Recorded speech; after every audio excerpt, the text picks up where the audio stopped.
Nimshukuru mkurugenzi wetu wa Christian Wives, lakini leo tumekaa kikao kizuri eti Christian Wives and Christian piga vigeregere.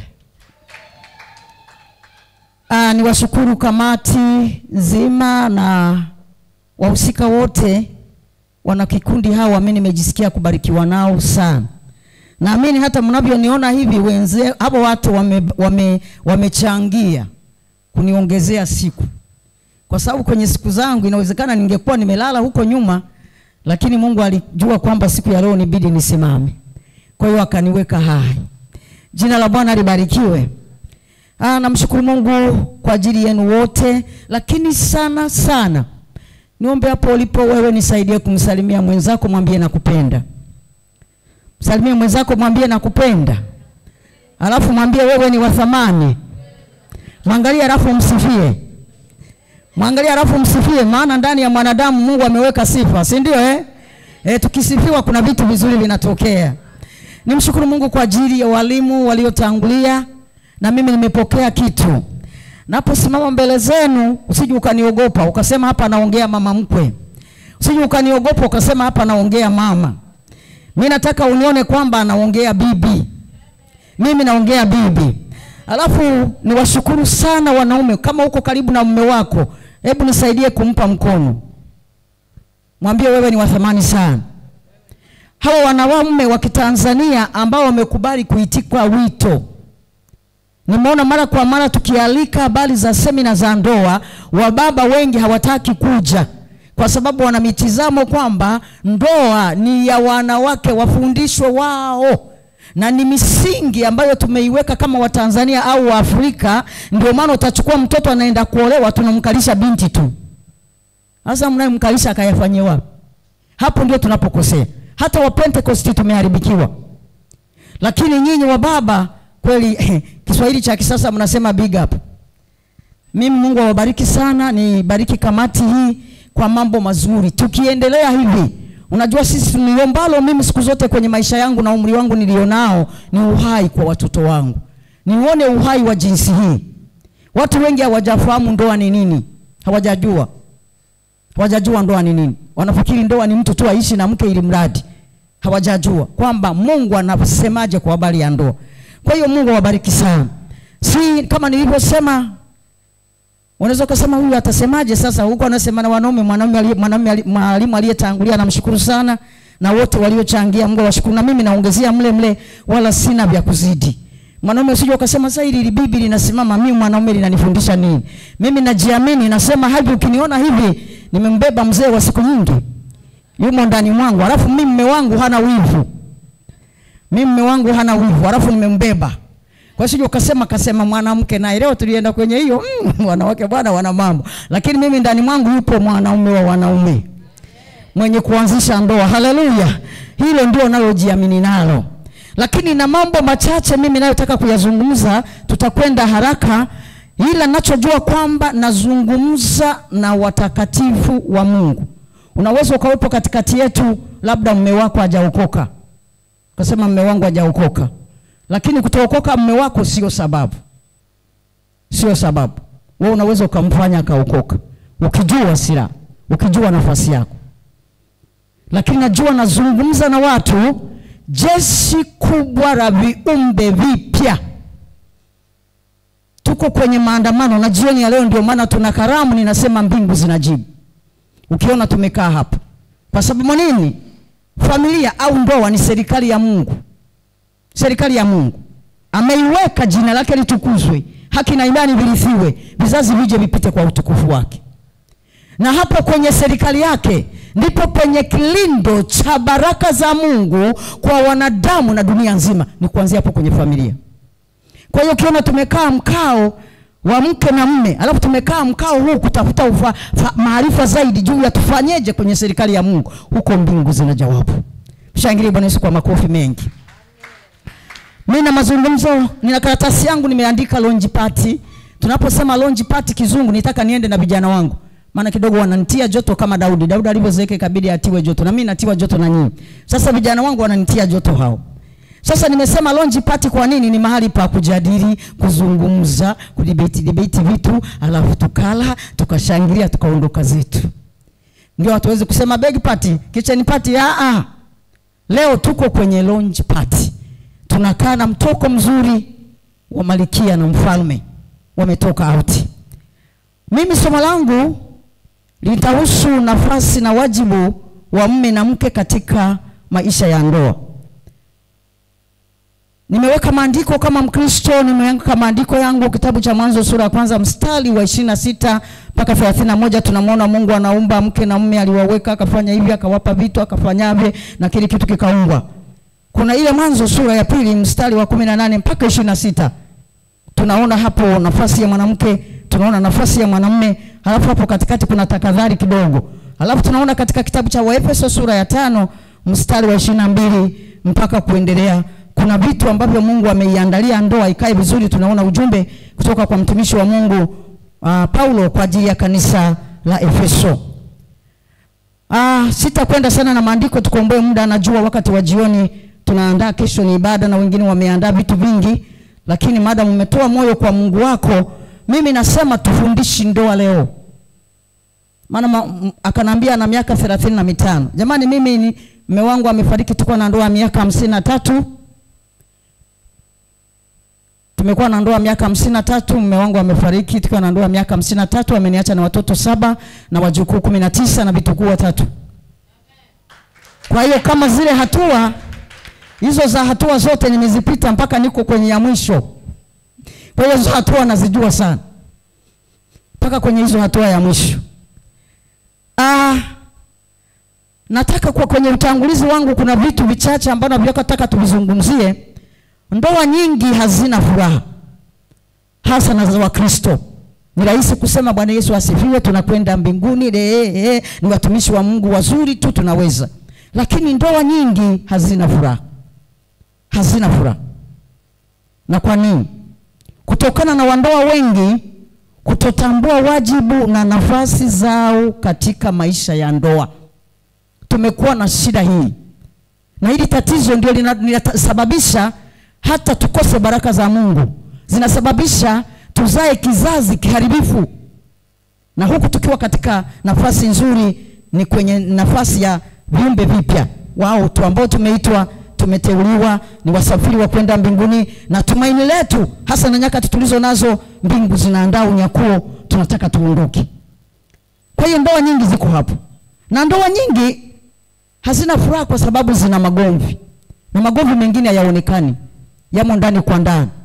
Zina magomvi, zina majuto, ningejua mimi, machungu, kama siku ya Yesu mimi singekuwa naye huyu, ubinafsi mle kwenye ndoa, mashindano mpaka tunafika kuachana. Si kwa taraka, lakini tumeachana.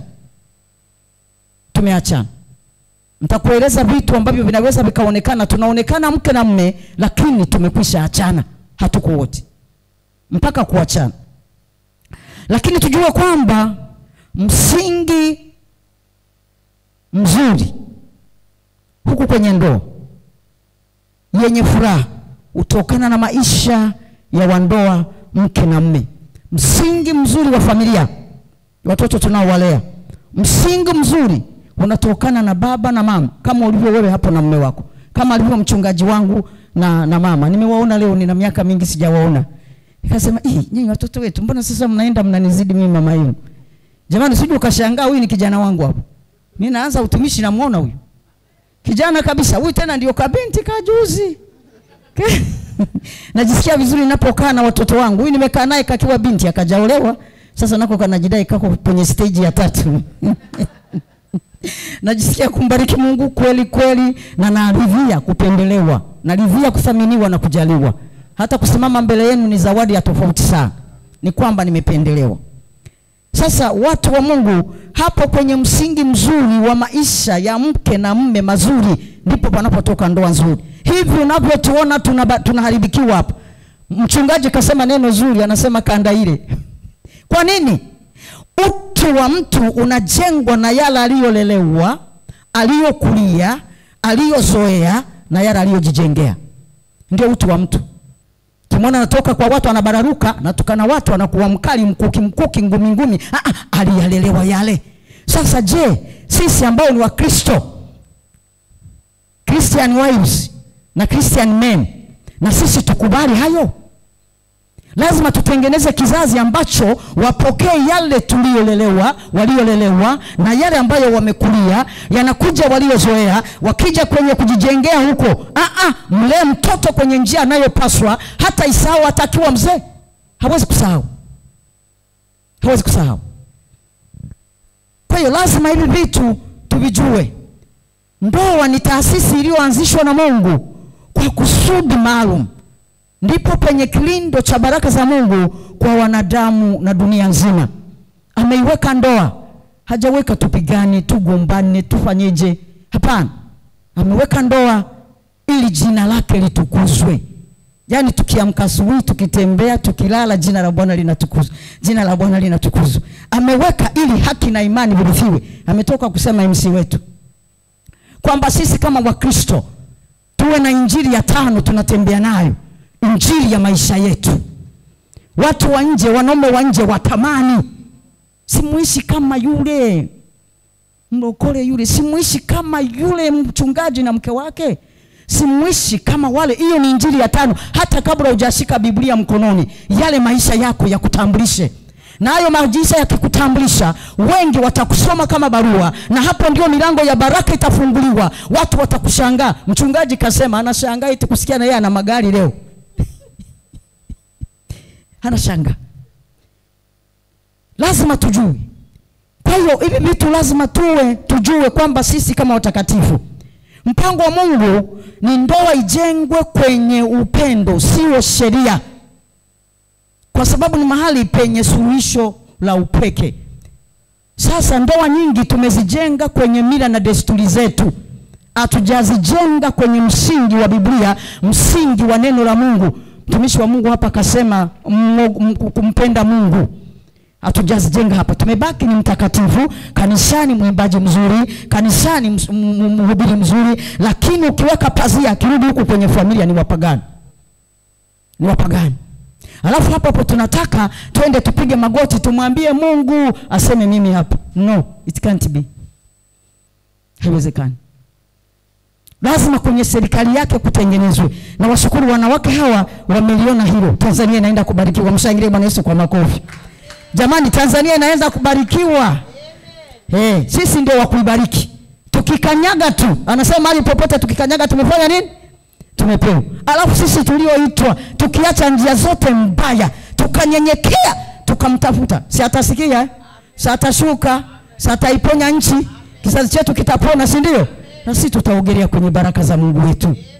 Tutaogelea sana. Kwa hiyo vitu lazima tuvijue. Ndoa isijengwe kwenye sheria. Mwalimu alikuwa anafundisha hapa, nilikuwa namsikiliza. Point alikuwa anazizungumza.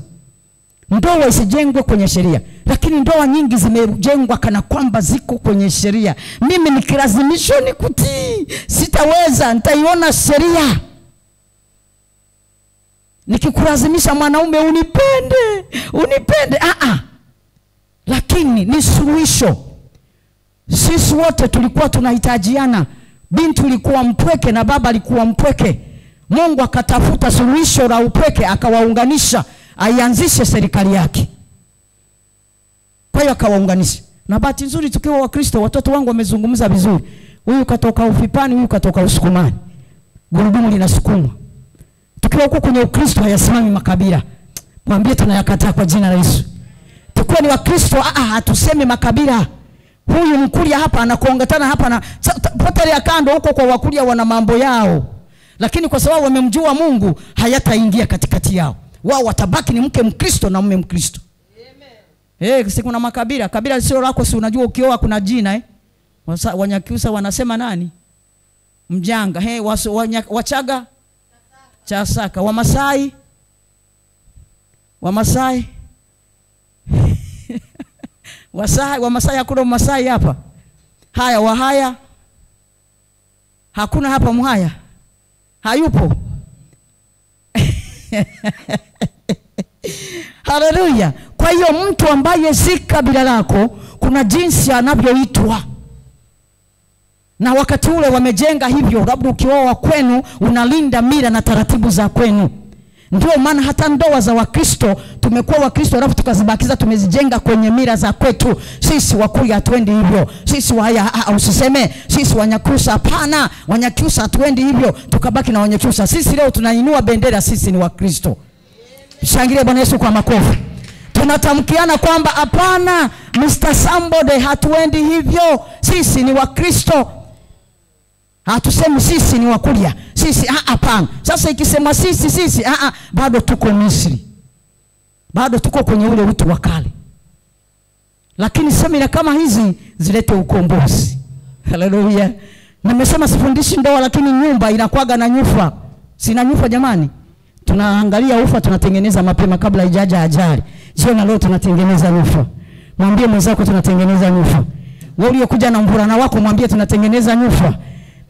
Alafu kuna kukarabati nyumba. Ukione na kaakaa vibaya, unaweza kuwa mabati ya zamani unaweka mabati mapya. Sinapendeza jamani? Ukiona humu ndani sofa limebadilika, unaingiza sofa lingine jipya. Si mnasonga mbele Alafu hata mule ndani tunabadilishaga na position. Sio kila siku kitanda ukutani. Nani kakuambia? Kwani mnaota majinamizi mpaka kitanda ukutani kila siku? Tunabadilisha na position za vitanda. Mimi kila baada ya miezi 4 lazima nibadilishe kitanda changu. Wacha. Wasipendi nizae mtoto na mjukuu nikute tuko ukutani tumejibanza kisa na mkasa.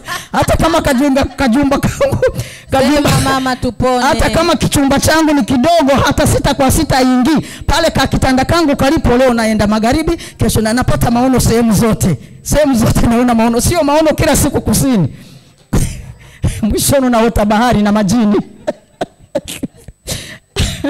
Wewe mtoto wa kwanza ulizaa, wa pili, wa tatu mko pale kwenye ukuta. Kwa hiyo leo tunakarabati. Punga mkono namna hii. Tuko kwenye kukarabati leo. Tunatengeneza. Wewe kama umeshabadilisha bati, basi leo angalia ufa kama upo. Kama upo basi, kama hujabadilisha pale position, badilisha sebuleni hapo. Lakini leo tunazungumza kwa habari ya maisha ya mke na mume Mkristo. Mke na mume Mkristo. Sisi jamani tuna zawadi kubwa. Tuna silaha kubwa nyingi, lakini tunachezewa na ujinga. Sio watu wa kukaa hivi, hapana. Hatupashi kukaa hivi. Soma vizuri Biblia. Wana theolojia wako hapo. Mimi Biblia sijaisoma vizuri, lakini wana theolojia watanisaidia. Kwa hiyo mwanadamu alipewa vitu vitatu. Wakati Adam na Hawa tuliposoma mwanzo pale, walipewa vitu vitatu. Walipewa kuzalisha, walipewa kutiisha, walipewa kutawala. Wote wanawaambiwa. Alimchukua Adam na Hawa, akawaunganisha serikali yake, akawapa wao watiishe, watawale, wazalishe. Sasa ndoa zetu zinatakiwa zikae hivyo. Tukitembea tunatiisha kila kitu, tunatiisha kila kitu. Mapepo hayaingii, maana sasa hivi tusije tukazaa walevi na nini, hapana. Kila kitu tunatiisha. Halafu tunatawala. Mungu aliweka hiyo ndoa kwenye msingi mzuri ikiwa serikali yake. Na maisha alituandaa vizuri Mungu kwamba lazima tujenge kwenye nafasi nzuri ya malikia na mfalme. Lakini ndoa zetu nyingi wa Kristo sivyo tunavyoishi. Tunaishi kama watumwa na wakimbizi. Watumwa na wakimbizi. Ni mtu na mume ndani. Tumeishi kama watumwa na wakimbizi. Tunafika mahali tunaogopana. Mimi nimefanya kazi sio sehemu kubwa sana. Nimefanya kazi sehemu hiyo niliyofanya kazi, anaanguka bosi, mume wa mtu. Bosi kabisa. Yaani mtu wewe mimi nikimwona namuita bosi, nanyosha mkono. Halafu ukienda kumvua soksi iko nusu. Kaja na mke huyo mtu. Ukija kumtengeneza mwandae vizuri, hizi kucha kama fuko. Ukisema sasa nimhudumie, labda nimsaidie kumfanyia msaada wa kwanza, mama labda umpeleke Mwananyamala saluni kwanza. Ama sivyo wewe shika mkasi, endelea na mgonjwa. Alafu wakija hapa ni washirika wazuri. Akija Bwana Yesu asifiwe, unawashangaa. Asifiweje sasa? Asifiwe mtoto wa mwenzako umemfanya hivi? Jamani, mtoto wa mwenzako umfanya hivi? Niliporudi kwa wamama tena, huko ni kwa baba. Mtoto wa mtu anakuja anaumwa hoi.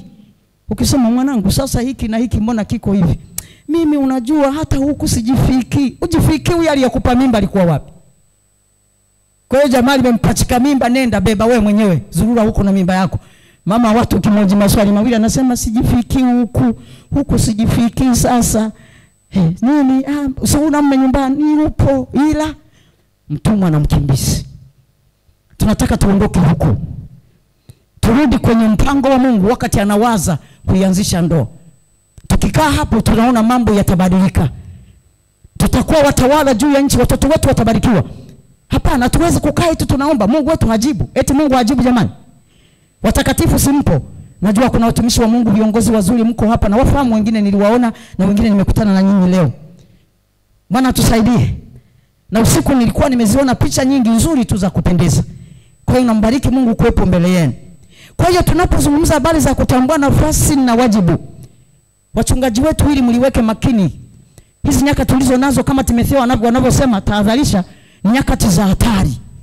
Nyakati za kutanguliza maendeleo.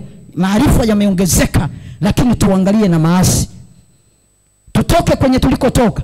Kicheni pati ni binti. Tuko kule anafundwa binti tu. Kijana wa watu hafundwi yeye. Maadamu alifanywa circumcision yatosha. Yatosha. Yeye ni mwanaume mwimani, so what? Halafu hawa tunataka waingie kwenye ndoa ya Kikristo. Ndio tunawapa wachungaji shida. Kila siku ofisini kusuluhisha. Vingine vinakushinda mchungaji. Anasema aliwaunganisha Mungu mwanadamu asiwatenganishe. Sasa unasema nini? Kwa hiyo mchungaji naye maandiko yanampotea, anajikanyaga. Unajua, tulia niwaombe. Wengine wamekwangwa na usiku. Akaja kijana mmoja anasema, Mama Tibe, mimi sikumpiga mke wangu ila nimpiga pepo. Aliliona pepo kama sabibao kama vitatu, alafu amekuja kwangu anasema, Tibe nikwambie mama yangu wewe, mimi sikupiga mke ila nilipiga pepo liko ndani. Sasa mchungaji unafanyaje? Unajikanyaga kwanza, uunganisha Mungu na damu. Njoo niombe wanangu wanakapiga pepo. Lakini kwa nini? Ni kutotambua nafasi. Jamani, mwambie mwenzako kutotambua nafasi. Mwanamke usikae kwa mume kama mkimbizi. Kuna wanawake wengine wamekaa mkao wa kuondoka. Biblia imejengwa kwenye msingi, tutaachana na baba na mama, tutaambatana na waume zetu, si ndio? Alafu tukimaliza tunakuwa mwili mmoja, si ndio? Tunaambatana. Sasa mchungaji, njoo mjukuu hapa. Nimekuleta ili nisitoe mfano kwa watu hawa, nikawagusa hapa kwa mafuta. Jamani, huyo ni mke wa mjukuu wangu. Anamsindikiza bibi yake leo. Kwa hiyo kaa hapa mwanangu, jitolee mfano. Jamani, ameolewa huyo, ni mke wa mtu, msije mkaonyeshwa. Alafu sijui nitamwambiaje mjukuu. Sasa tasema bibi niliwaambiaga kazidi. Sasa kazidi na uzee anazeeka huko anazidi. Sasa tutaachana hapa, kuna kutoka hapa. Naacha baba, naacha mama. Nakuja hapa katikati namchukua huyu naambatana naye. Alafu nikimaliza namuinua. Ninamchukua anakuwa ndani yangu mimi na mimi ndani mwake, tunakuwa kitu kimoja. Ni vitu ambavyo vinakuwa vigumu. Ukifika mwanaume anabaki kwao Mwanaume anabaki kwao. Wanaume wengi hawatoki. Wanabaki kwao. Alafu tukikaa hivi tumebaki kwetu, hapa katikati tunaingiza ndugu hapa.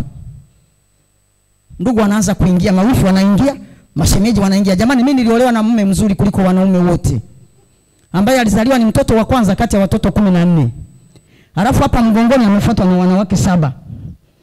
Unaiona hiyo ndoa ilivyo nzuri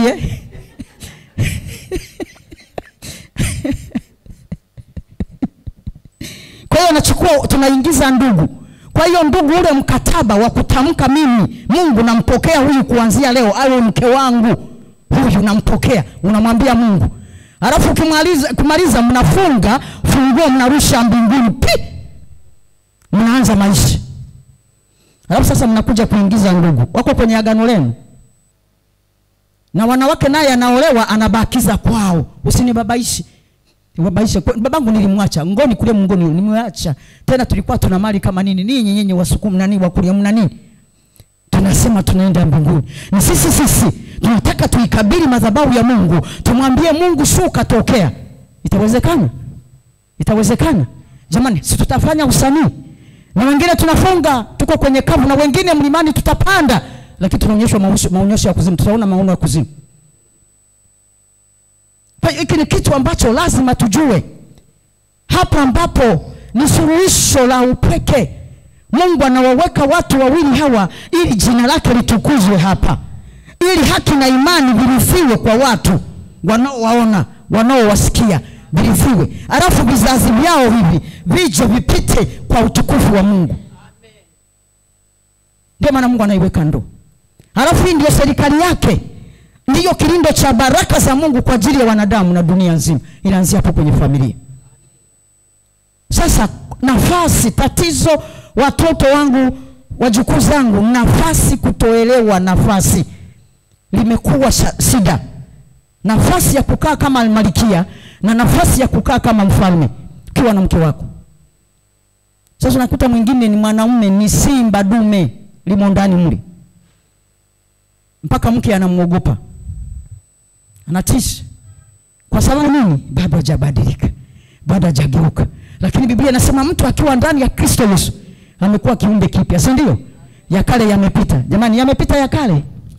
Mwambie mwenzako tunabidi ya kale yapite. Ule ukabila wetu ule upite kwanza. Yesu aingie kwenye maisha, afanye kitu cha tofauti. Kwa hiyo tunapotakiwa kujua nafasi, wanandoa tunapaswa kupokewa wito huu wa thamani na kuruhusu sheria ya kiroho itawale. Ni kweli kule bustanini iliharibika, joka likaingia. Sasa kuna joka. Yesu alipanda pale, hati ya mashtaka akaikongomeka, si ndio? Halafu akasema imekwisha, hati ikafutwa, hatuna kesi tena, si hatuna. Sasa joka linatafuta nini hapa katikati yetu tena? Wakati lishapigwa kichwa. Sasa wakati mwingine linaingia kwa sababu hatujajua nafasi zetu, mama hajajua, baba hajajua. Kwa hiyo nakuta joka linaingia, linatupa shida. Lazima tukubali sheria ya kiroho ituongoze. Na kuambia tukiongozwa sheria ya kiroho, milima haipo, mabonde hapo, hakuna. Utakuta ni ndoa kweli, tukisema Mungu anashuka. Mungu anashuka. Kwa hiyo lazima tukubali, turuhusu, ni wewe kuruhusu. Asante mwanangu, kaka. Mkuweka hapo unasema unaniona sasa, na mama bibi naye huyu. Kwa hiyo maisha yetu lazima familia zetu zikae kwenye mfumo wa kusudi la Mungu na ahadi za Mungu ziendelee kutimizwa kwetu. Tukae kwenye mfumo. Nimeona hapa kuna wenye ndoa 15, miaka 15, miaka 30, miaka 20, miaka 5, haijalishi umeoana juzi tu bado, na mwingine hata mtoto hujapata. Lakini lazima tukubali mfumo wa ndoa zetu zije ziongozwe na sheria ya kiroho, na inawezekana. Mume wangu amefariki nikiwa na miaka 33 kwenye wokovu. Huko nyuma yalikuwa ni maisha ya dini yangu, dini ya baba yangu. Lakini Mkristo mzuri, na kuimba nilikuwa naimba vile vile. Lakini nilipokutana na Yesu, ndoa yangu nikaibeba mimi mwenyewe, nikaiweka kwenye msingi. Na mume wangu alikuwa hajaokoka, amekuja kufa na miaka 4. Mimi tayari nilikuwa na miaka 30, yeye ndiye anaokoka kwenye ndoa. Kwa hiyo ndio maana nikakutia moyo, usije ukafika mahali pa kukata tamaa kwa sababu mume wako hajaokoka. Hapana. Kwa hiyo watu wa Mungu, mwalimu alifundisha kitu kizuri hapo cha utii. Enyi wake watiini waume zenu. Lakini kama hatujajua vizuri nafasi ya malkia na mfalme, inabidi ilindwe. Mke wa mtu, nafasi hiyo ilinde. Mume wa mtu, nafasi hiyo ilinde. Hizi nafasi zinabidi zilindwe kwa sababu ni za thamani. Ni za thamani sana. Tunaposhindwa kuzilinda hizi nafasi zetu, shetani anatafuta sana, na kwa sehemu amefanikiwa. Hapo kwenye ndoa amefanikiwa, na kwenye ndoa hasa za watakatifu. Lazima tuzilinde ili kujua kwamba mimi ni mume wa mtu, mimi ni mke wa mtu. Hii nafasi na wajibu wangu, halafu zinalindwa. Kitu cha kwanza kabisa, mwanamke ni malkia. Tumesoma katika Mwanzo kule 2:18, ameagizwa, amepewa kusaidia. Wanawake tuna kazi kubwa. Kijana wangu hapo katoa ushuhuda alipokutana na mwenzie. Na mwingine kule naye katoa ushuhuda alipokutana na mwenzie. Na huyu hapa mchungaji kazungumza alipokutana na mwenzie. Huyu mkuli alikushapondeka mpaka akakubali kusikia sauti ya Mungu. Sio rahisi wakati mwingine, lakini ni vitu vya kweli. Sije ukafikia ukasema labda huyu ni mchungaji tu. Hapana, ni vitu vya kweli. Wewe haijalishi mlikutana wapi. Hiyo mlikutana wapi? Sisi hatujui mlikutana wapi. Maadamu sasa mko hapa, ni mke na mume. Shangilie Bwana Yesu kwa makofi mengi. Haijalishi mlikutana wapi. Lakini kinachotakuya sasa, mko kwenye ndoa na ni Wakristo, hizo nafasi zenu mzilinde. Shetani anatafuta sana nafasi akutoe kwenye nafasi ya kuitwa mume mtawala, uwe mtumwa. Niko tunasema hivi vipindi vilivyopo sana sana vinaendelea hivi vipindi kupata kichwa. Kwa sababu gani? Hatujajua nafasi. Mwanamume ukikaa kama mtumwa kwako na mwanamke akakaa kama mkimbizi, yeye anawaza kwako. Nimewahi kukaa na wanawake, yana anajenga nyumba, yuko kwa mume hapa, anajenga nyumba nyingine kule, na wengine wameokoka, anajenga nyumba kwa kuficha. Maana hapa na kwa moto hapa kwenye ndoa tumeigiza ndugu tu. Mama anafikiri Mungu wangu siku akianguka huyu nafa huyu, mpaka namkosea Mungu kwa njia hii, kwa sababu ya kushindwa kuzilinda hizi nafasi. Na wanawake tuliaswa, ukisoma kule katika kitabu cha Biblia vizuri, akasema katika wewe uzao wako utamponda joka kichwa, lakini kuna hatari, kisigino kinapigwa. Kwa wanawake tuna nafasi ya ziada. Mwalimu amefundisha hapa, sisi wanawake ni tofauti na wanaume hao. Akili zetu ni kama simu ya laini 2, hata laini 3. Na uwezo tumepewa, tuna wema wa asili unaokubalika na kila kiumbe. Mwanamke ni wewe mwenye agizo la kuweza kubadilisha aina ya mazingira yote. Mwanamke nguvu nayo. Mimi kwangu huwa sioni kama kuna mwanamume mkali. Sioni kama kuna mwanamume sijui wa kabila gani anaiweza kunishinda, sijui. Si tunazaa sisi wenyewe? Si tunalea sisi wenyewe? Watoto wakaidi tunawazaa. Yule mlizi tunamzaa. Sasa huyu mimi atanishindaje? Eti mwanangu atakushindaje huyu? Ananishindaje huyu? Hatujafika kutambua nafasi yetu vizuri, kwamba sisi tuna wema wa asili unaokubalika na kila kiumbe. Ule ambao mtoto anakojua mikojo inapita, umevaa nguo yako hii nzuri, unataka kuja kwenye sherehe, kwenye karamu, mikojo inapita mpaka huku nyuma ushtuki. Sana sana unafurahi. Nikojolea. Huo ni wema wa asili tuliumbwa na Mungu. Mtoto unapika pilau yako nzuri unaipenda, maana una miezi 6 ujara pilau, sasa muujiza umepatikana. Unapiga pilau yako linanukia, umemweka hapa linafungulia pop. Unamwangalia tu kwa upole, wewe umeninyea, alafu unakusanya pole pole, unaweka hivyo naendelea kula. Huo ndio wema wa asili unaokubalika na kila kiumbe. Sasa tukisimama hapo kwenye nafasi yetu, mume ananishindaje? Huyu mume ananishindaje? Pamoja atoke Msoma huyu, pamoja atoke Ufipani huku, pamoja atoke wapi, mimi kumkamata huyu ni mbebe kwa wema wa asili nilionao, pole pole nimondoe kwenye kifua cha mamake, nimondoe kwenye ukabila wake, nimondoe kwenye msimamo yake, alafu nimkalishe kwenye kiti, awe mfalme niwe malkia, siendi kwa mganga. Kinacholeta shida ni kutojua nafasi, mashindano tulionayo. Amesema na wewe unasema, amefoka na wewe unafoka. Jamani, mimi nimeishi na mwanaume miaka 53, alikuwa ni askari mzuri tu, alafu ni wa kwanza, amefuata na wanawake 7 kama nilivyokuambia, kati ya watoto 14. Hata na nioa alinizidi umri, mimi nikiwa na miaka 16, yeye ana miaka 29. Watu walifikiri tutaishije. Sasa kipindi kile sisi enzi yetu tulikuwa tunashikwa na sheria. Unajua mwanaume afanye hivi, mwanaume atendewe hivi, mwanaume afanye hivi. Sasa yale afanye hivi, kumbe mimi mwenzangu ndio namkamata kwenye yale afanye hivi. Akitoka kule nimeshapokea, baba pole, nimeshapiga magoti, habari za safari, habari za huko, nikuandalie maji ya kunywa. Ile jeuri yake ya kukaa hivi inaanza kushuka yenyewe, maana ndani ya mwanamke iko nguvu ya nguku. Tukitimia vizuri tutatengeneza ukombozi, nyumba zetu zitakaa kwenye kusudi la Mungu.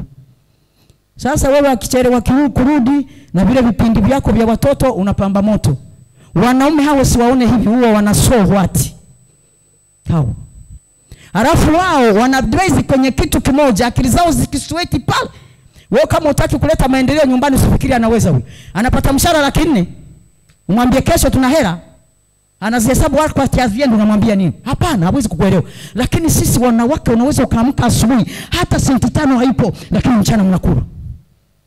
Sio mwanaume. Na wakati mwingine tumeshindwa kuwaelewa, tukawalaumu. Mimi bahati nzuri nimelea watoto wa kike na wa kiume nimelea. nikagundua kwamba mwanaume wa tofauti, mtoto wa kiume ni wa tofauti na mtoto wa kike ni wa tofauti. Wakati nimezaa wa kike nilikuwa naweza kukifika wakati kakiwa kachanga, ikifika saa 4 mimi siendelee kumnyonyesha kwa sababu najua baadaye nikimnyonyesha nitakuwa na zamu za kufanya kazi usiku. Sasa atasumbua watu. Kwa hiyo akifika ile toka jakata kitovu na kanyonyesha kanashiba kakishtoka mimi sikapiziwa saa 4 mpaka kanalala. Takuja kukapa asubuhi. Mtoto wa kiume aligoma. Bembeleza wewe na mimi wapi? Na bahati nzuri mimi nilianza kuzaa watoto wa kike tu 4. Yeye akaja ni 5 wa kiume. Bembeleza wapi? Kamelia mpaka kamekuwa kekundu. My God, njoo nyonye. Kumbe nikajifunza Mungu jinsi alivyotumba, ndio maana akaona sio vyema huyo mume wako awe peke yake. Alikuwa anaona ukaidi, alikuwa anaona ujeuri, alikuwa anaona vile ubishani mashina, lakini akakuona unaweza. Sio vyema awe peke yake akakupeleka umsaidie. Kwani ile Adamu alikuwa alina udhaifu? Nyinyi mliwahi kusoma Biblia mjajiuliza? Wewe umekutana na Mungu mwenyewe, kasema na wewe mwenyewe, mimi nilikuwa sipo. Kwani mimi nilikuwa nipo? Halafu mjue sisi wanawake sio udongo. Ushasoma Biblia alichomwa nini hapa? Kwani alichomwa udongo kwenye ubavu? Sasa alichomwa nyama Sasa alichomwa nyama jamani. Sasa wakina baba mkiona tunapenda sana urembo, msituraumu. Nyama ipikwe hivi lazima chumvi, kitunguu saumu, nyanya.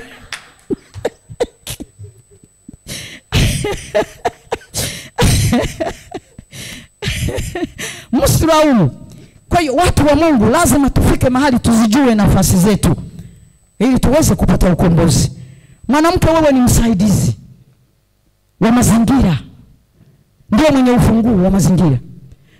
Sasa wakati mwingine tunakuwa tumejenga kwamba tunakuwa kwenda ni baraka tu. Nikifika Malikia nitaitwa, alafu unakuta mama yangu kumegoma.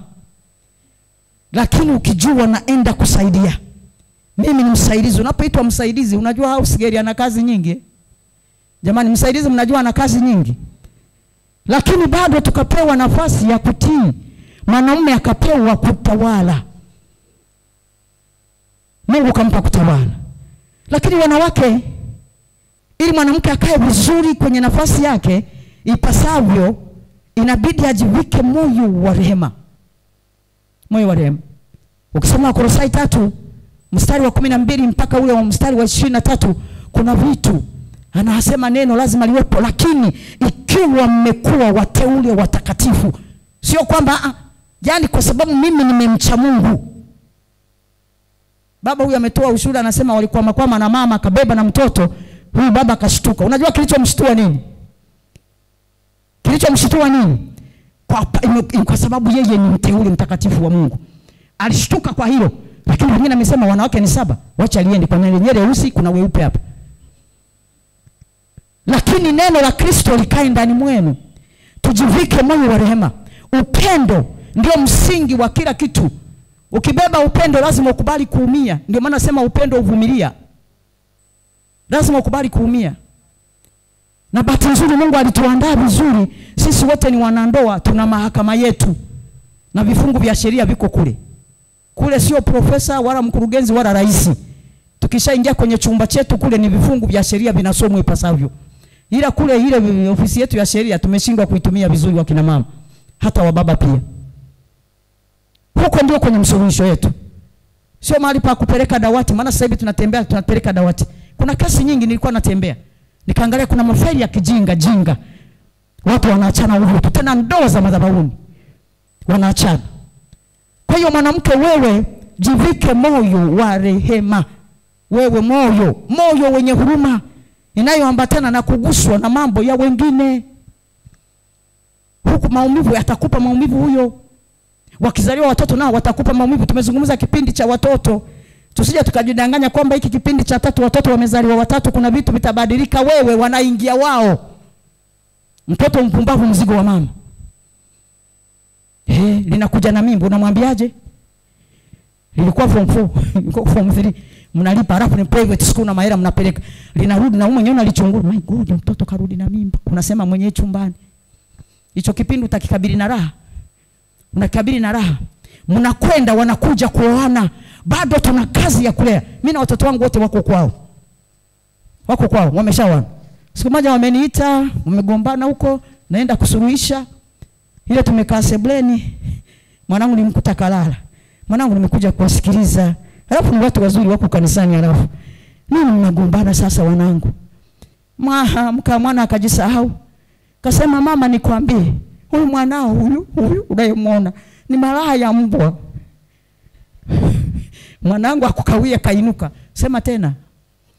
Mimi malaya mbwa, yani mimi mama yangu mbwa alimeza mbwa, si ndio? Ana kibao cha pili nimeshika, tumebiringika wote kwenye kiti nimelala, nimebiringika. Sasa ni watu wameokoka. Unaiona kesi hiyo? Kwa hiyo kina mama hatuna kusema umefika mahali tumepumzika. Sisi tuna nafasi kama alivyosema mtumishi wa Mungu aliyekuwekwa kwenye serikali hiyo, mnganganie huyo. Unaweza ukakitegemea kipindi cha 3 na cha 4 na cha 5 na visitokee. Maana akitulia huyu anakaa vizuri, mitoto imeamka hapo. Ndio hivi maana mkamwana akapigana mbele yako. Sasa unafanyaje mwanangu?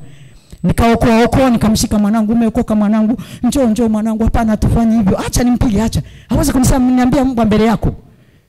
Baadaye nikaenda chumbani nikafuata mtoto wa kike rafiki yangu, wewe umekosea hapa, mdomo hapa. Wewe unaangalia, uwe na hekima, unasikia mwanangu, tusi hilo ni kubwa. Halafu tukitengenezana hapa, halafu baadaye piga magoti muombe msamaha, unasikia? Nafundisha huku na huku. Halafu narudi kwa mwanaume, wewe mtoto wangu, sio vizuri. Mkono umeanzaje na umeokoka? Mmeoana kijana na msichana mmekutana kanisani kwenye madhabahu ya Mungu. Leo mkono umeumeaje mwanangu? Njoo nikuombee haraka. Unaona hiyo kazi? Lakini hivi nikiwa mtu mzima, niko kwenye kipindi hicho cha 4 cha kwamba nafurahi mimi na mtoto na bibi wangu, tunaitana bibi vizuri. Kwa hiyo wakina mama lazima tumesimama kwenye zamu. Haleluya. Aliyetuajiri kwenye serikali yupo, ni Mungu muumba mbingu na nchi. Lakini tukimwangalia yeye akishuka katikati yetu, kila kitu kinatoa njia. Tutakaa vizuri. Hatutagombana. Dawati waende wa dunia, polisi waende wa dunia, sisi hatuwezi kupigana. Haiwezekani. Lakini kila mtu ana nafasi ya kukaa kwenye zamu. Kila mtu. Kwa hiyo wakina mama lazima tuwe na moyo wa rehema. Wenye kuangalia shida za wengine ni kazi kubwa. Ukishaingia umeolewa, baba kaja, mama mkwe kaja, mashemeji wamekuja, wifi wamekuja. Unaona hayo Unayaona? Usiwaingize kwenye agano lako. Hawa ni wageni, pika wale waende, tumia hekima ya Mungu. Na si kwamba unakaa na wastaarabu, wengine ni wakorofi. Mungu atusaidie sana. Haleluya. Mungu atusaidie sana. Uwe na moyo wenye utayari kuchukuliana na watu jinsi walivyo. Moyo. Unajua moyo wa rehema. Compassion heart. Usioguswa na maumivu. Huyu si mume wangu, tuko kwenye agano. Si ndio jamani? Tumeingia kwenye agano mimi na mume wangu. Si tuko kwenye agano? Lazima nijivike moyo wa rehema, nimchukulie alivyo polepole na mbadilisha mpaka huyu Mungu aliyenipa mume na hakikisha atambadilisha. Sikimbii. Sasa tatizo tunakaa kama wakimbizi. Na wanaume nao wanakaa kama watumwa. Mwishoni hatuoni baraka zetu kutoka kwa Mungu wetu. Kwa hiyo Mungu atusaidie. Moyo usioguswa na maumivu, mwepesi wa kusamehe, wenye kuachilia. Ukisoma Mithali 14:29, hasira na mahaki utukuza upumbavu. Nazungumza na wakina mama. Hasira na hamaki inatukuza upumbavu. Sasa utashangaa mteule na wewe wakute unatukana na mtu, unatukana na mwanaume. Halafu na jamii nayo tuzunguka. Sisi ni barua inasomeka hapa kwenye kinywa.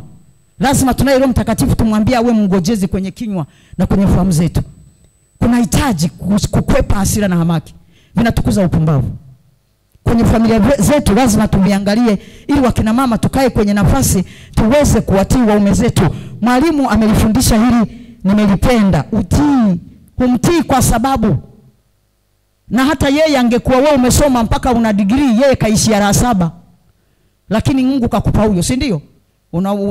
Unazungumza Kiingereza, yeye anazungumza Kiingereza mpaka Kifaransa, kila kitu, si ndio? Lakini maadamu Mungu amekuweka pale, mwanamke lazima umtii. Usije ukaingiza cheo huku, ukaingiza kisomo huku.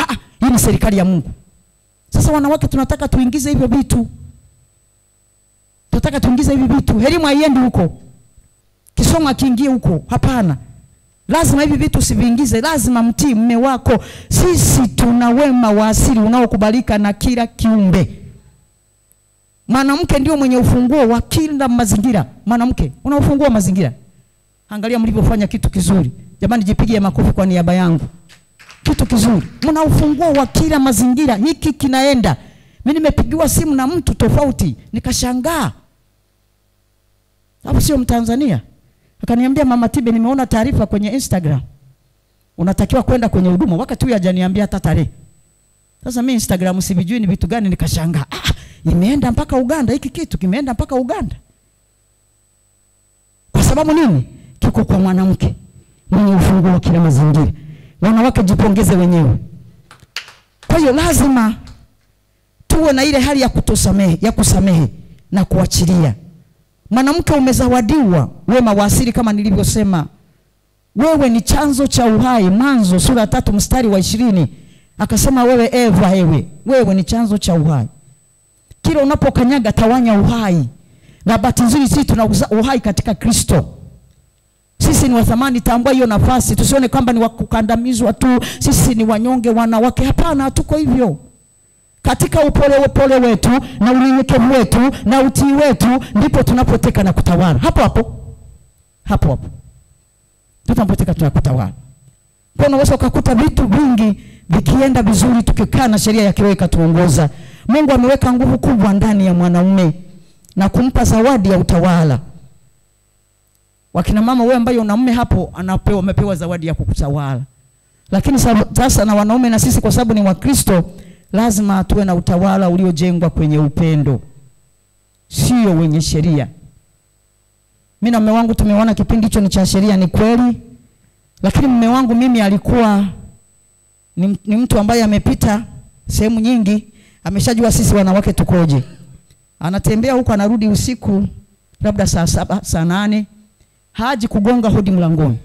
Atafika kwenye dirisha, mchungaji hapa alizungumza.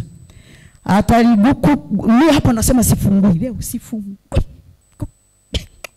sifungui leo. Mungu sifungui, saa ngapi? Sifungui. Lakini hapo dirishani hapo. Unajua sisi wanawake ni dhaifu sana. Ataita mpenzi, ataita maidia, sema roho yangu, mpenzi wangu, hebu fungua. Fungua nije nikuambie, najua nimekukosea lakini fungua. Fungua mpenzi wangu nikuambie. Ile bembeleza ile, mimi nafungua mlango. Na inuka nafungua mlango. Alafu nikifungua mjanja, pale nilipokaa na kuja kukaa magotini pangu.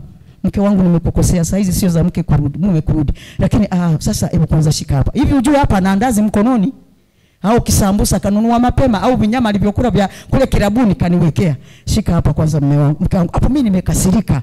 Sasa mke wangu, umeshaoga? Sasa kuoga sasa. Hapana. Sina mtu wote wa kunicheki hivi nilivyo bila wewe. Twende tukaoge. Wewe ukitukuta bafuni usiku tunaoga saa 9, usifikiri wanga. Ni kwamba jamaa mtawala ameijua nafasi yake, mimi ni nani na yeye ni nani. Kwa hiyo kwa miaka 54 kasoro mimi na mume wangu hatujawahi kugombana, hata kupigana, hata kuzuza. Watoto wangu wanarudi wanasema, baba na mama mliishije? Alikaa kwenye nafasi na mimi nikakaa kwenye nafasi. Wewe ukitoka bafuni tunaoga saa 9. Lakini amekuja na bembelezi na kitu mkononi. Sana alijua kosa. Sasa wewe ulikosa unataka kunikosoa kwa amri. Na mimi sina mwanadamu, nina moyo. Na mimi sina matakwa jamani. Hapo ndipo panatoka ugomvi. Kwa hiyo hatukugombana na mwenzangu hata siku moja. Katika watoto hao 14 wamezaliwa yeye ni wa kwanza. Alafu mama zao walizaliwa 8, wanawake tu. Kwa hiyo watoto hao wa mama wadogo wote wanakuja kwa kaka. Unaona hiyo kazi ngumu kidogo. Lakini kuna siku anakuja anasema, mke wangu unachoka, na akijua kukosea jana. Kesha kuletea andazi mkononi. Sasa anakuambia, sasa jioni mke wangu pika chakula cha watoto hapa na msichana siupo, tutoke kidogo, ujue kuna lilikosea. Sasa tukienda kule ananikuna kunywa soda, mimi na vimba.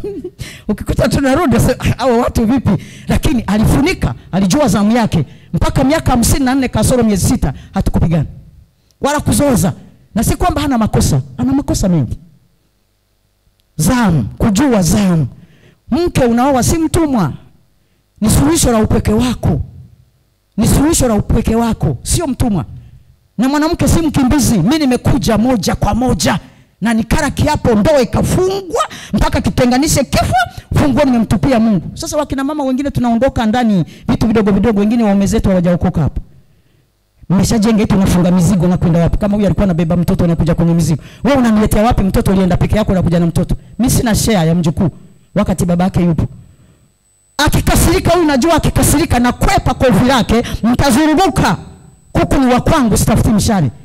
Tazunguka, hasira anayo, mwishoni inaisha, alafu natafuta mbinu za kumjia. Kwani ni lazima sisi wote tunakosea. Kuna malaika hapa, hata malaika mbinguni walikosea wakashusha. Sasa tukikaa kwenye ofisi yetu ndio namtania. Sasa yafiki jana ulifoka mwenzangu ungening'oa meno. Ai, yani ulifoka wewe. Lakini hapo nazungumza nimemgusa, sio uje hivi wewe. Alafu my dear, yani jana. Hii unajua inammaliza huyu. Huyu hapa mkono wa mwanamke huyu. Wema wa asili unaokubalika na kila kiumbe. Unaolea mtoto ndio unatawala dunia, si ndio? Huu mkono huu hasira zote utambadilisha, ile miasira yote pole pole, na kana miguuni leta kucha tunakata. Tunakacha na busu za hewani. Amekwisha huyu.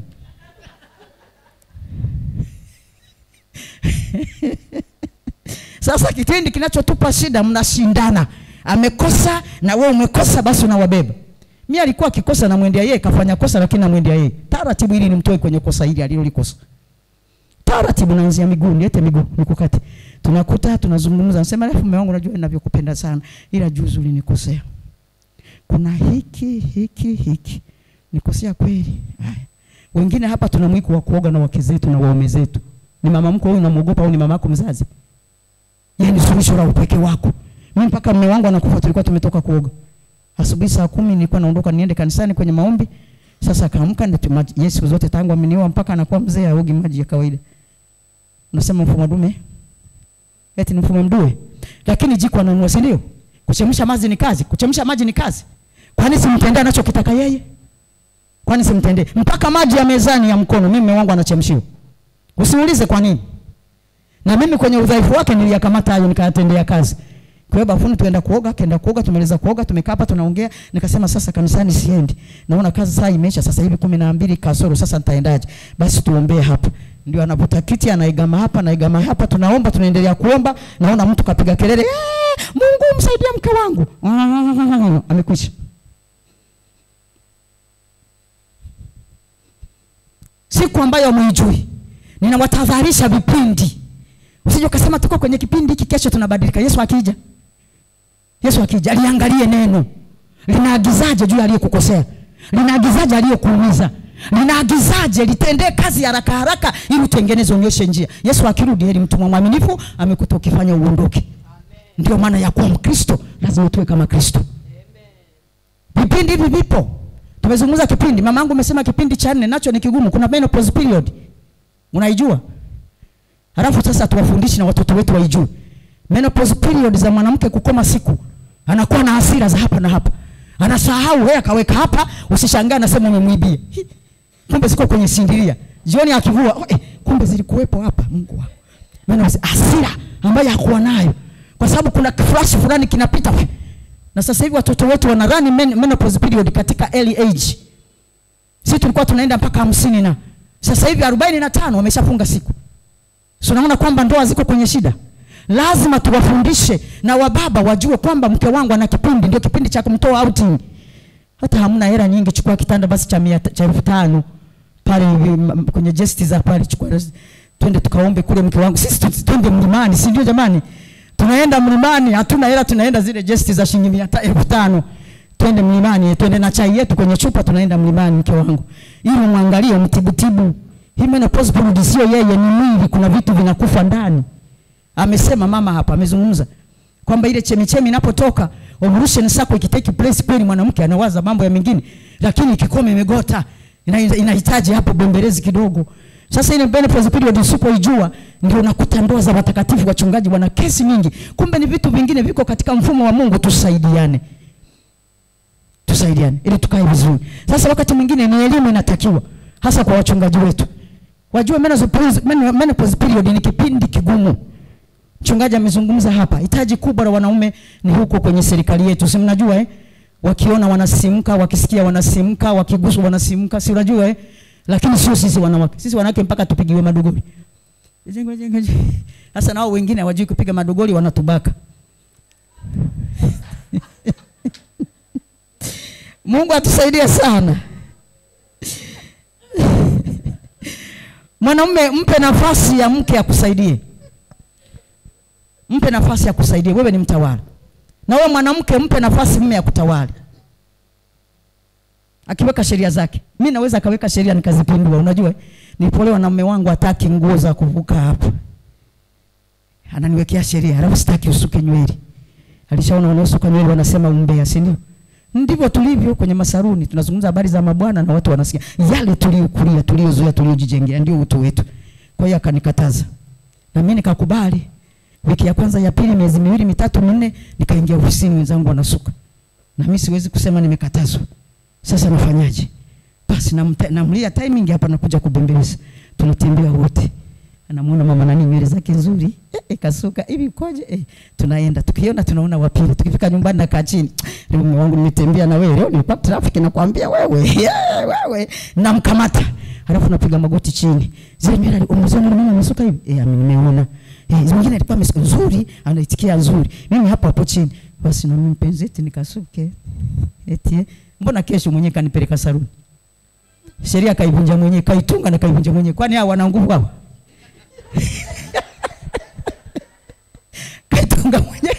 Kaitunga mwenyewe alafu mwenyewe kaivunja.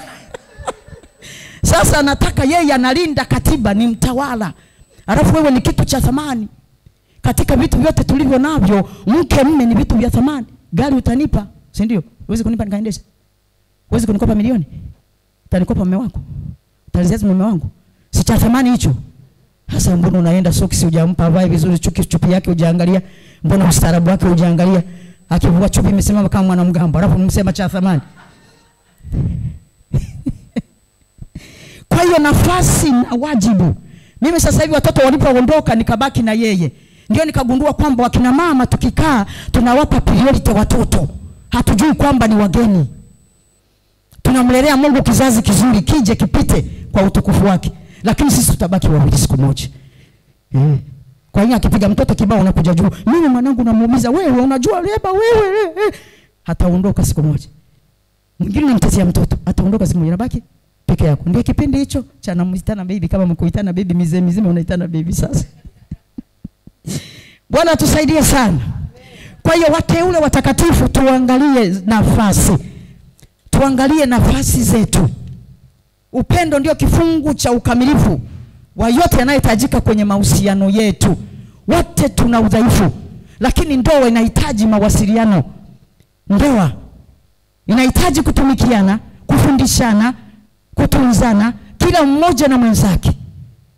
Lazima tutunzane. Kwani wewe ukiwa mume huwezi kunihimiza? Mke wangu umeoga lakini twende tukaoge. Mke wangu kucha umekata lakini. Mke wangu nguo umefua. Je, hatuwezi kuamka tukaenda bafuni tukaoga kanisaidia kufua nguo? Ni matusi. Sina mzigo wa watoto. Lakini namkuta mama ana mimba hiyo, anapika naona dai chakula kwa nguvu. We mtie moyo na yeye. Najua ni kama benki tunawekeza. Swala la maisha ya ndoa. Upendo unawekeza kwangu unakuja na draw. Na mimi nawekeza kwako unakuja na draw. Alafu watoto wetu wanaangalia. Ndio tunapata kizazi kizuri cha wacha Mungu. Hakuna aliyekamilika. Tunabidi tutunzane. Huyo mke wako aliyemuoa si mkamilifu, umfundishe. Mfundishe leo kagoma, kesho kwa upenzi. Sisi wanawake tukipendwa tunakuwa wajinga, haiwezekani. Nyinyi hamjatujua. Kupendwa tu. Mimi mume wangu alinikamata na hilo. Uongo tu kunipenda. Hataki kaa kwa watu. Mama, my dear, tuitana my dear.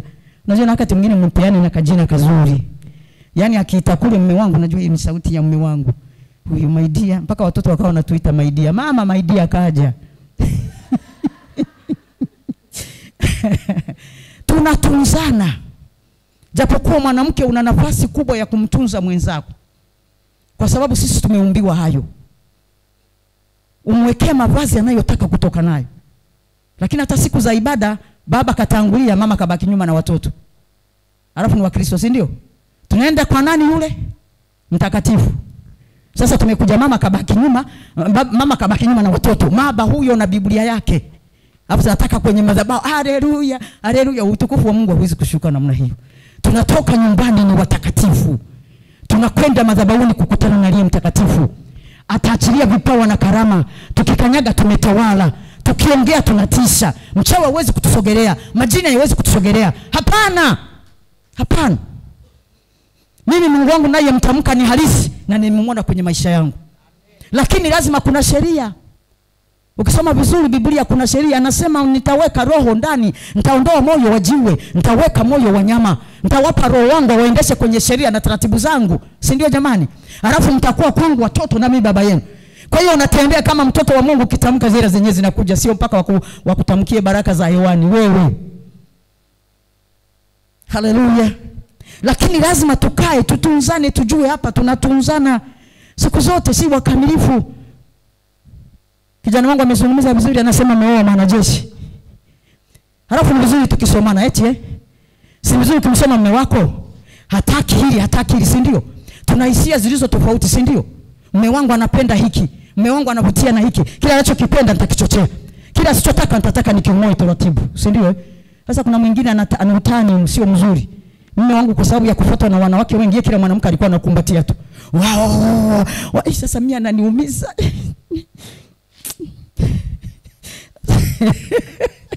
Jamani, sinaumiza lakini sikushikwa hasira, niliangalia mazingira aliyolelewa. Lazima tusome mazingira. Huyu kwa kuzelewa na wana watoto wa kike, akacheza na watoto wa kike, watoto 7 wamemfuata. Halafu ni boss pale nyumbani, kazaliwa ni mwanaume tu. Kwa hiyo hata kuchota maji kupeleka ndani ya juu. Lazima msome mwenzako. Halafu na nafasi ya kumbembeleza. Ulimi wako unaumba mwanamke. Huu ulimi ulionao, bembeleza yako inaumba. Kwa sababu una sheria ya Mungu kinywani mwako. Haleluya. Kuwa na tabia ya kiasi kwa kutunza hadhi ya kuwa mume wa mtu, mke wa mtu. Tabia ya kiasi. Kakukosea ni kweli mchana, sasa amekukosea. Si ni wa kwako huyo kukwe, hata ni mke wako, subiri jioni. Ingia chumbani kwenu, funga. Umeshazuia hasira, umezuia hamaki, kila kitu. Maana asema hasira isikae kwetu. Si Biblia inaagiza hivyo? Pale ndani utamwambia mke wangu, tulia kwanza, kuna kitu tuzungumze, kuna hiki na hiki na hiki hakijakaa vizuri. Si ndio jamani? Na mwanamke nao ukiambiwa hivyo, piga magoti sasa. Sema mke wangu nimekuelewa, mume wangu nimekuelewa, nisamee. Mnashikana mnaomba. Sinakuwa vizuri tunatakaswa, yuko naye tukamilisha, hatuwezi kukamilika. Tunatakaswa kile itu hapo leo. Yeye Mungu ni Mungu atakasaye. Lakini lazima tujue kwenye nafasi. Huyu anayesema naye ni nani? Ni mume wangu. Huyu aliyepita ni nani? Ni mume wangu. Huyu hapa ni mke wangu. Halafu mke wa mtu, hata nikivaa nikitoka lazima nijichunguze. Hata nikiongea na watu lazima nijichunguze. Mimi ni mke wa mtu. Lazima kuna vitu vinanilinda kama mke wa mtu. Mimi sio mchangu doa. Mke wa mtu anaitwa mcharuko. Eti kweli? Unaitwa mke wa mtu mcharuko kweli? Mimi ni mke wa mtu, najifunza kiasi na mimi. Kwa sababu ya heshima ya kuwa mke wa mtu. Na hiyo nafasi nailinda kwa sababu inatafutwa. Liko jamali nasema umempiga kichwa atakubonda kisigino. Hajalala. Paka leo anabonda. Ukiteleza kidogo asili ya kwenu imeinuka. Ukiteleza kidogo ukabila. Ukiteleza kidogo wale waliokufa na mizimu inakaribia. Unakuta watakatifu sasa si watakatifu Biblia kanisani, lakini huko nyumbani mapagani. Tena afadhali mapagani hawezi kushikwa na wachawi kampeleka kula nyama. Mtakatifu anapelekwa kwenye kula nyama za wachawi, wewe kweli na Yesu. Alafu unasema usiku nimeota na buruzo, wewe uliburuzwa. Wakati umepewa mamlaka ya kukanyaga nge na nyoka na nguvu zote za yule adui, wewe shetani kapita wapi? Amefunguliwa hapa mlango. Kwa sababu yanawinda kubonge kisigino. Kwa hiyo lazima watu wa Mungu tukae vizuri kwenye nafasi. Tunatoka nyumbani watakatifu, tunaenda kukutana na aliye mtakatifu. Lazima tutunzane, lazima tusaidiane, tufundishane. Kila mmoja akitambua udhaifu wa mwenzake na kutafuta njia ya kumsaidia, sio kumlaumu na kumlalamikia na kumtangaza. Udhaifu wa mwenzako ukiuona, kaa vizuri, tafuta jinsi ya kumsaidia. Sio manunguniko, mke wangu bwana mimi nashangaa mchao. Mimi bahati nzuri nimekaa kwenye sales offices. Sales offices, nimekaa independent offices, nimeona. Na wanaume nao wanachatiga. Mimi mama nyumbani kule, ana repu huyo usiku kucha. Hivi unaviona jana karepu huyo. Sijui kurepu mnajua. Eti mama analala na repu usiku kucha, baba akigeuka mama yumo, akigeuka. Mpaka na mchungaji atatukanwa. Yana anarepu mama mpaka anatukana na mchungaji. Hata ukinipeleka mchungaji, kwani mchungaji yeye Mungu. Kwa hiyo udhaifu wa mwenzako msaidie. Usimlaumu wala kumnungunikia. Huyo unayeishi naye ni mwanadamu. Mmepeana wote, mlikuwa mna suluhisho la upeke, msaidiane. Mfundishane, kuna vitu vingine mfundishe. Mimi nimezaliwa sehemu ambayo hatujui kusonga ugali mwanangu. Nimezaliwa sehemu ambayo tulikuwa hatujui kusonga ugali. Mimi nimekulia Uganda. Kwa hiyo Uganda sisi ugali wapi na wapi. Halafu ndio naletwa Dar es Salaam hapa, ni wangu ni askari nianze kusonga ugali naweza? Sijui. Kwa hiyo akanifundisha unakoroga unga hivi, halafu sura ya kufundishwa mkubwa ni nzuri. Ukishachemka unga unaweka uji kidogo kidogo, unakoroga unaiva. Basi nikaendelea siku ya kwanza naona umetoka, ya pili nikasonga ugali. Nikafika mahali pa kusongea watu 10 mpaka 15. Lakini nilifundishwa na mwenyewe. Je, kama angeenda kunitangaza kwa watu? Nimeoa mwanamke gani? Mimi ningekuwa sijui. Yaani hajui hata ugali kusonga huyu hajui. Sasa tatizo la wanawake wengi, wanaume wengi nao sina hiyo. Fundishe. Na wewe mke wako mke mfundishe. Alafu tuangalie mipaka. Sasa unamwambia mume akaangalia maharage jikoni kweli? Hata kama tunaenda mbinguni. Si ndio jamani? Sasa hivi tumetoka tunafanya kazi na lazima tufanye wakina mama, si ndio? Tufanye kazi. Sio kama kipindi kile cha sheria. Mimi nilikuwa mfanya kazi. Tufanye kazi. Sasa kazi zangu namshirikisha kwa bembelezi. Unamshirikisha kwa mkono wangu, unamshirikisha mkurugenzi kasema kesho tuna kazi ofisini. Naweza nikachelewa mpaka saa 1. Sijui hawa vijana tutakuaje. Eti babangu niambie basi mpenzi. Niambie babangu. Mkurugenzi kasema leo kesho kazi. Kuna vitu tunatype, kuna vitu tutafanyaje sijui my dear. Kwani kuna nini? Kasema sijui nifanyeje. Mboga ipo na nini ila nimeacha. Hamna shida. Sasa mimi nitawahi. Kwa hiyo nikiwahi nitakuja nitawaandalia watoto watakula. Si unaona? Na nikirudi sasa nakuta kafanya wow. Ikifika usiku ofisini naongeza X. Unaijua? Shauri yako.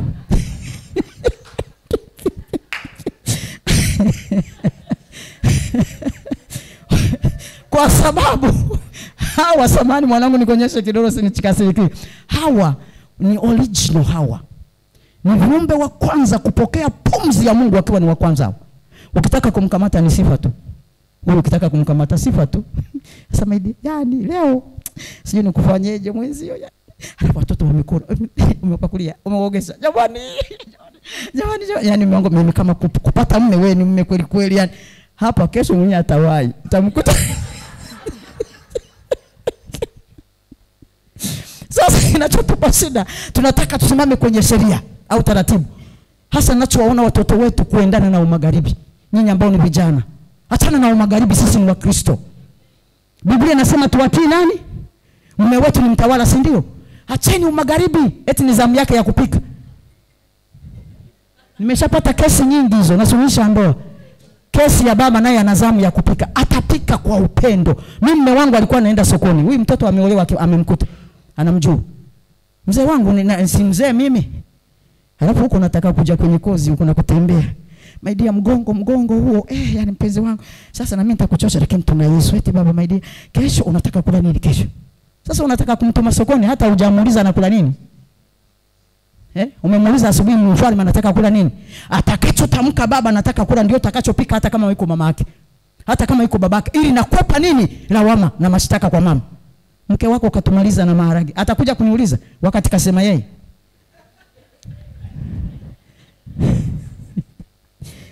Unajua damu ni nzito kuliko nini? Wifi kaja anashtaki kwa kaka yake. Si damu nzito? Lakini kama tumepatana ndani vizuri, atashtaki nini wakati mzee mimi nilishasema? Tena akifika kula atanitia kichwa. Mke wangu zarau hawa watu hawa wasikupigishe kelele. Sasa wakati mwingine tunawapa nafasi watu kuingia kwa sababu si unakosa ile hali ya kuambatana. Unajua tunapozungumza kuambatana ni kitu cha ziada. Wakati Mungu ananipa ufunuo ule mwaka wa 92 kwa habari ya ndoa, mchungaji wangu anajua wakati tunaenda mlimani. Tukakaa mlani siku ya 3, Mungu ananituma kwenye ndoa. Mimi sijui hata Biblia. Sijui hata Biblia inasomwaje, ndio sauti inasema nenda kaseme. Nikarudi nikamuuliza mchungaji wangu, eti mimi sauti kule imesema nikaseme. Nikapewa na mambo mengi. Akasema sasa mche Mungu, endelea kumuuliza Mungu atakupa mafunuo utapewa usaidie ndoa. Haleluya. Kwa hiyo watu wa Mungu ni vitu vidogo sana vinatupa shida. Mimi nimetembea, nimeenda mpaka kule nasubiri wale wanaume wanaokimbiza magari. Hawa wanaokimbiza magari ya jioni, si ndio? Pale posta, sio wahuni. Wengine ni waume zetu. Menopause period hawajui.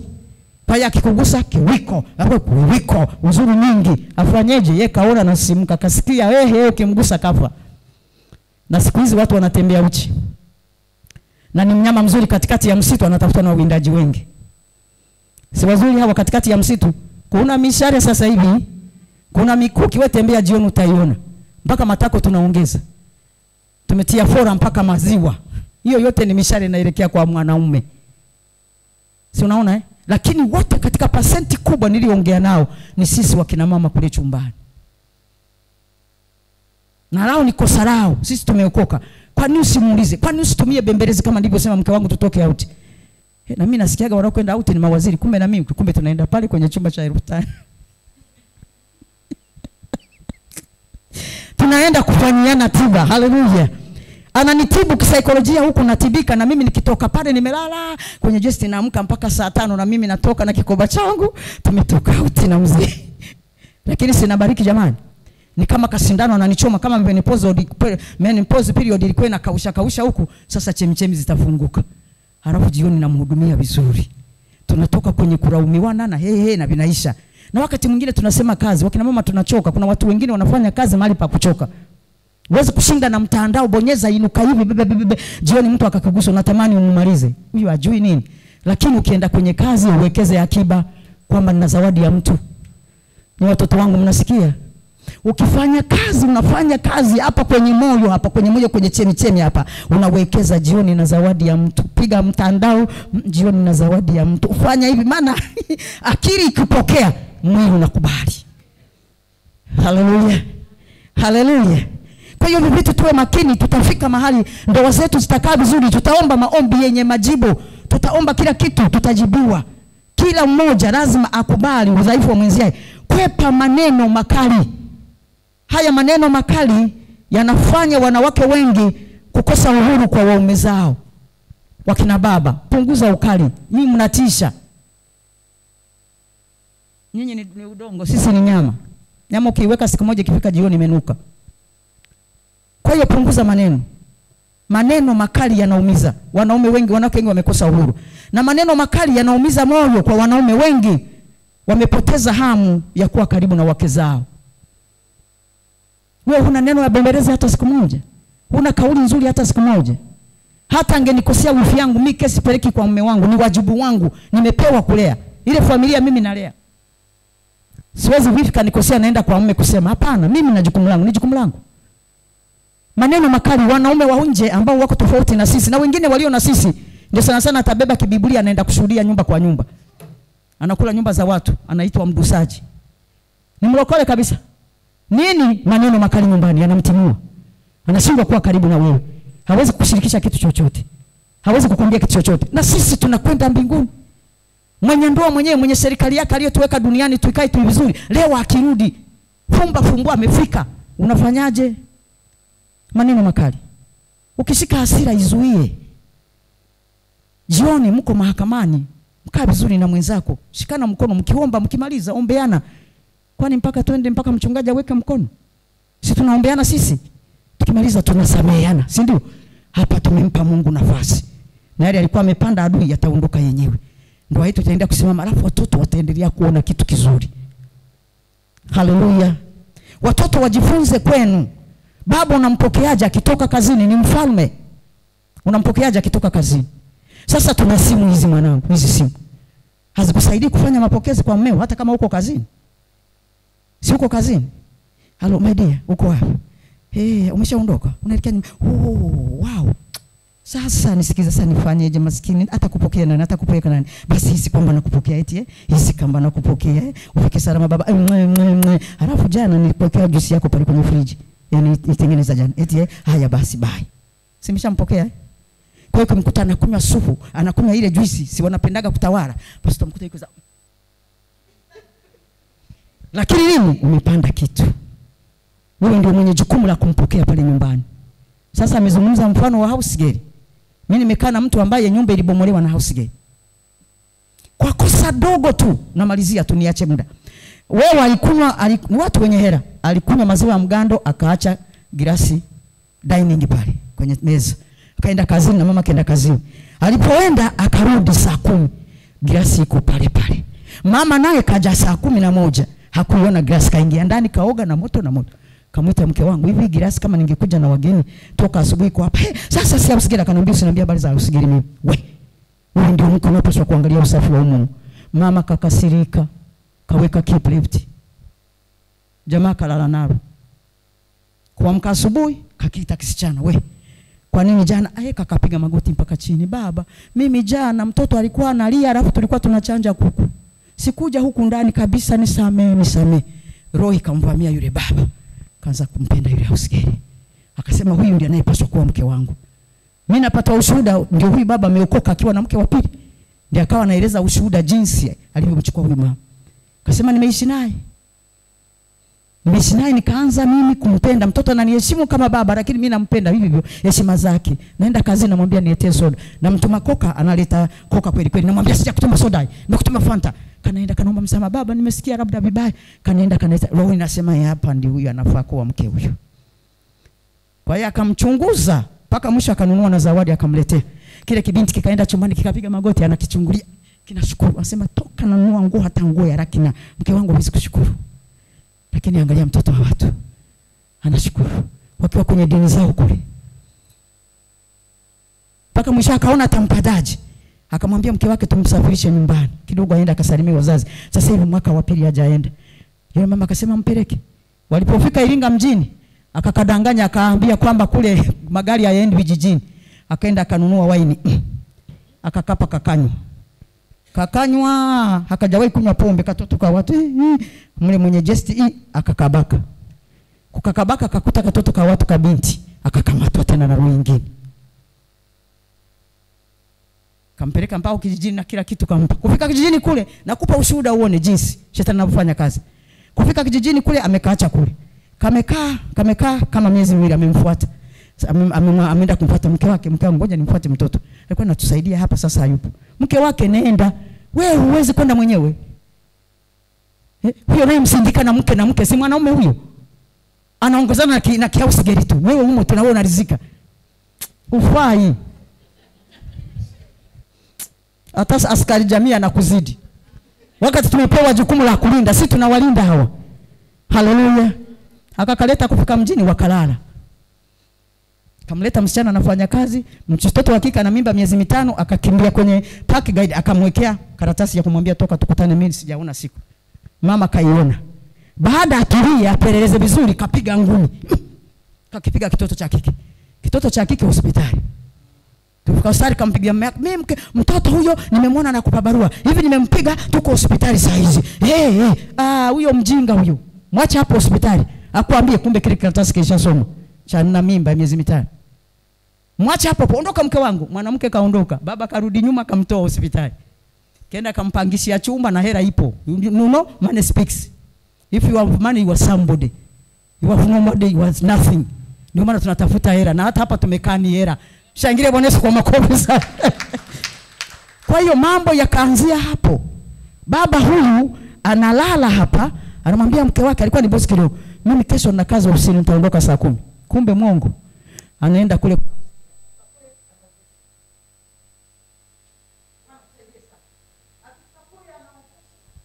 Kila kitu kinakuwa vizuri. Anachoambiwa mtoto wa kike anafanya. Yule baba ameenda kule mpaka kuja kuzaa mtoto yule akazaa mapacha. Kama amepata scholarship ya kwenda kusoma Uingereza, akaliweka wazi kwa mke wake.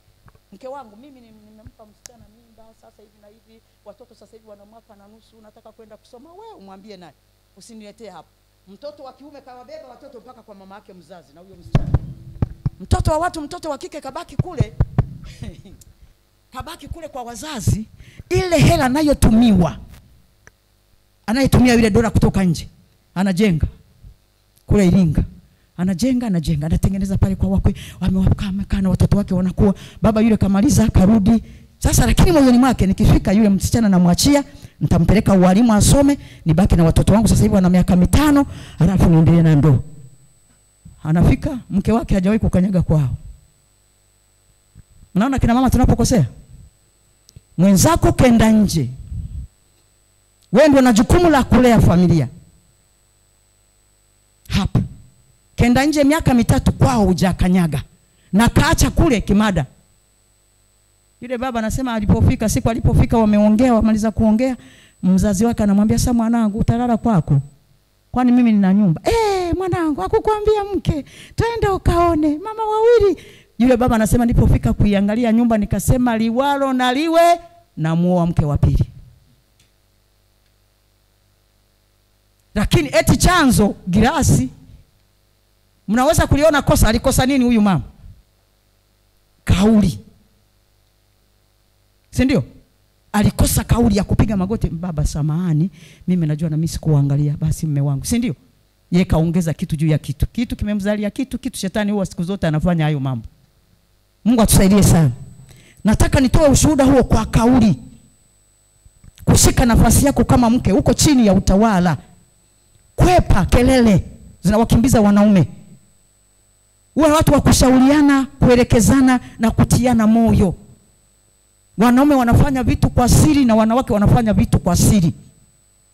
Kuna watu wamekufa, ni wanaume wamekufa, wameacha majanga kwenye familia. Maana naishi na mwanamke kama mkimbizi, kama anataka kuzoa kupeleka kwao. Hapo hatujui kwamba ni wasafiri na wapitaji. Mimi nakwambia mume wangu amezimika, namuona hapa. Hatuna neno, hatuna nini, amezimika. Sasa hatushirikiani, hatuelezani, hatuambizani. Mwanamke na wewe zako ziko mfukoni na za baba ziko mfukoni. Hamna muda wa kusema mweke hapa mpange, hii ni ya akiba, hii ni ya matumizi, hii ni ya kujikimu, hii ni ya fungu la 10 na sadaka zilizopo. Ili msogee mbele. Unanua kiwanja kwa siri. Baba kafa hapa, alikuwa anajenga nyumba hapa Pugu kwetu huko. Pugu anajenga nyumba. Amekufa, huu ni mwaka wa 4 ndio amekuja kugundua kwamba kiwanja kilikuwa chake. Amejenga ni orofa, mke hakumshirikisha. Sasa alafu tunakwenda mbingu ipi? Watu wa Mungu, kuachana, kuambatana, kuwa mwili mmoja ndio figa la ndoa Mkristo. Sasa tunakwenda wapi? Kushirikiana, lazima tushauriane. Kuishi maisha ya furaha ili watoto wetu wajifunze kwetu. Jinsi mnavyopokeana, jinsi mnavyosalimiana, jinsi mnavyojadiliana, jinsi mnavyotuma watoto, jinsi mnavyotoa. Mimi niliona mume wangu alikuwa mdhaifu. Yeye nguo mimi ananipaga hela kununulia watoto, yeye ajui. Mimi siku hiyo nguo nikanunua. Niliponunua nikampa yeye, ndio kitoto chetu cha kiume sasa ni kitoto cha 5 katikati ya wanawake 4. Akakibalisha. Kikaenda baba. Mimi bembeja, ona baba, ona. Na mimi nikachombeza nikasema, mume wangu ulikuwa unakosea. Wewe ndio unayebidi wapo watoto wakujue kwamba wewe ni mtawala. Sio naona mtoto alivyofurahi. Kama amefurahi, kama amepiga na magoti, namwambia mshukuru baba. Baba chante bembeja, juti hapa. Mikono iko mpaka huku. Kalifurahi. Kuanzia hapo mume wangu akafunguka. Akajua kwamba utawala. Sasa wanaume na nyinyi mnaacha nafasi, mnatuachia sisi tukae kwenye utawala, tufanye kila kitu. Hapana. Kuna vitu ambavyo lazima watoto nyumbani wakujue wewe ni baba. Unakujaje unapotoka kazini? Unaingiaje? Je, wao wapendi kukaa na wewe? Kwani usikae sebuleni na ukawaita ukawakata kucha? Kwani usikae sebuleni ukaleta vitabu? Kwani usikae pale ndani ukawaambia watoto Sunday school mlijifunza nini jana? Hatuna muda huo. Kazi ni mwanamke. Alafu umeleta yuko mama, yuko wifi, yuko shemeji, yuko mama mkwe, yuko wako pale. Mzigo wote umeundikia mama. Alafu wewe haupo. Alafu kirudi jioni unitii na moyo basi. Angalau unipulize pole. Angalau. Unaona tunapokosea? Tunakosea. Tufanye kazi kama wawili, lakini kila mtu kwenye zamu. Si kwamba baba atoke kwenye zamu si mtawala aende jikoni kuunga mboga, sio abebe watoto kuogesha, hapana. Lakini kama kwa upendo tukishirikiana, yote yanawezekana kwa sababu sisi ni Wakristo. Jina la Bwana libarikiwe. Kwa hiyo lazima watu wa Mungu, tunamaliza, kwepa kuingiza ndugu kwenye mkataba wa ndoa yenu. Kwepa sana. Si mwanaume si mwanamke, usiingize mtu kwenye mkataba wa ndoa yako. Mama yangu kasema, baba yangu kasema, shemeji yangu kasema. Nilikuwa na kesi juzi hapa, mwanamke mlokole kabisa. Wamejenga nyumba kule Mbande, zimeisha. Kaja kaka mtu anamwambia, wewe unacheza na Wachaga? Unajenga nyumba ghorofa kule? Wafa wewe. Kweli kijana kasikiliza, kachukuana na kaka yake, wameenda meuza nyumba Mbande. Wana watoto 4. Kaiuza. Nini? Namuuliza, anasema unajua Mama Tibe ni nani kaka? Alifanyaje? Alinishauri. Kwa hiyo mke wako amezaa mpaka mmekuwa na watoto 4, yeye ni mwizi siku zote. Mpaka umejenga nyumba toka floor mpaka unaenda na floor ya pili, yeye bado ni mwizi kwako. Kwa nini? Jamani, mke ni wa kwako. Haleluya. Mume ni wa kwako. Si ndio jamani? Tusiingize ndugu kwenye mkataba. Huu ni mkataba wetu wawili. Tusiingize ndugu. Turekebishane sisi, tufundishane sisi, na neno la Mungu lipo taa ya miguu yetu na mwanga wa njia zetu. Penye kukosea tushikamane, tuombeane. Tutakuta ndoa zetu zinakaa vizuri. Maarifa yakiongezeka maasi yanakuwa makubwa kipindi tulicho nacho. Tusiingize matendo ya kimagharibi hata kwa watoto wetu. Sasa hivi tumeanza hatupigi watoto. Hatupigi watoto. Mtoto anaamua anavyoweza, tunaangalia na age. Mtoto toka siku mpaka miaka 9 anajifunza kwa kuona. Anaona nini? Aone baba anavyompenda mama. Aone baba anavyoheshimiwa. Aone jinsi baba anakuwa na nafasi. Ametoka kazini. Kwani usiite watoto wapige magoti wamsalimie? Siku hizo usishangae vitoto viko English medium vinapita baba bimsalimie. Hapo tunasema tunaenda mbinguni. Mtambulishe mume wako kwamba ni mtawala. Mimi pale nyumbani nilikuwa na kiti changu na baba, mbona kijua? Lazima wajue. Sasa watoto hatuwatambulishi. Halafu hatuwezi kuwaonya wakiwa umri huu wa utu uzima. Hapa chini hapa. Tukiwaweka vizuri watatambua baba ni mfalme. Mama ni malkia. Tutalea kizazi kizuri. Naomba tusimame.